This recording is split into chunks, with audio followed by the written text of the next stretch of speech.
Bonjour à toutes et à tous et bienvenue sur le podcast Aternité, le podcast qui part à la rencontre des jeunes parents d'aujourd'hui. Tout de suite, un extrait de notre prochain épisode qui sera diffusé lundi matin. Bonne écoute. Ça dure comme ça pendant 15 jours, donc déjà là nous on est dans un espace-temps, je vous raconte même pas le délire quoi, déjà 15 jours de ça c'est enfer. Ouais. Et puis à un moment on donne un biberon de lait maternisé à Ferdinand puisque le sein... Enfin normal quoi, enfin du lait classique. Ouais. C'est le lait maternisé, c'est le nom. Préparation infantile pour nourrissons. Et en fait on lui donne ça et là d'un coup il a une énorme régurgitation. Ouais. Il est dans mes bras. Il vomit et je le prends.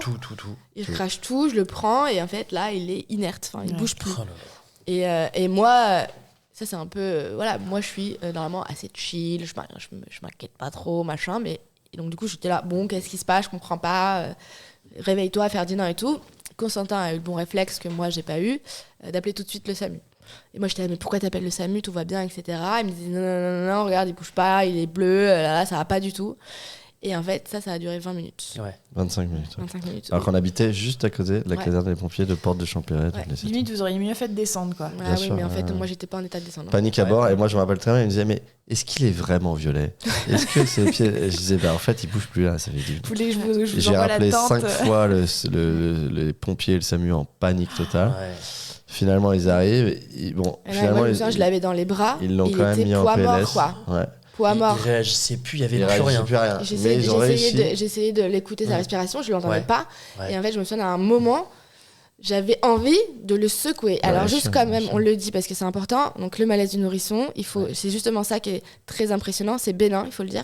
Okay. Mais c'est qu'en fait, on a vraiment l'impression que le gosse, il a fait une mort subite. Et du coup, en fait, un réflexe, c'est qu'on a envie de les secouer. Ouais. Et justement, c'est ça qui est grave. Ça peut faire les séquelles après. Le bébé secoué, il faut vraiment essayer de garder son calme et ne pas secouer le bébé dans ce cas-là.